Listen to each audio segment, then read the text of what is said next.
94% जनसंख्यार जो मानकर भाग अनुसूचित जाति अनुसूचित जनजाति एवं पछुआ वर्ग तांको न्याय दियो न्याय पाई तांको आनुपातिक संरक्षण दियो। वर्तमान आमर अनुसूचित जाति एवं जनजातिर समुदाय अनुपात है 39.98% किंतु संरक्षण मिलूँ 38.75%।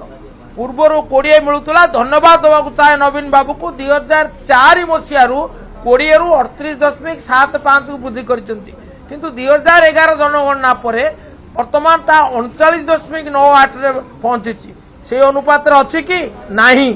तापर द्वितीय रे आमर जो वैषयिक शिक्षानुष्ठान अच्छी एमबीबीएस कोर्स हो आमर टेक्निकल कॉलेज हो से मात्र 20% अच्छी 12 और 8 कहीं 39.98% न मिल सी हूँ आमर दाबी। आउ तृतीय रे ओबीसी मानक आदौ संरक्षण ना प्रति अविचार नुहे से स्वर उठेबा कौन विरोधी दल राजनैतिक दल कर्तव्य नुहे बीजेडी कौन एटा भूमिका नुहे से हूँ प्रश्न।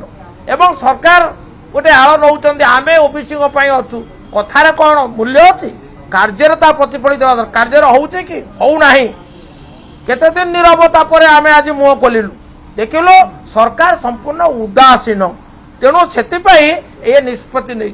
आ बड़ कथा से आड़ नहीं पारती से 50% अधिक हम ना सुप्रीमकोर्ट कही मु केवल अवगति निमित्त कहवाई चाहे 2019 मसीह कर्णाटक जो 50% रु अधिक संरक्षण है से सर्वोच्च न्यायालय को जाते सर्वोच्च न्यायालय ताको कायम रखिले 50% अबव रिजर्वेशन कर्णाटक सरकार कायम रखिले कहले कर्णाटक सरकार जो तथ्य देइचंती ताहा यथेष्ट भाव में यथार्थ बोलिक आम कोर्ट अनुभव करुँ आमे कहीं से तथ्य उपस्थापन करवा ना आमे कहीं दीर्घ काल धरी 94% लोकों प्रति अविचार कर चलिबा। तेणु आमे चाहूँ सरकार ठोस निष्पत्ति सरकार पछघुंचा कहीं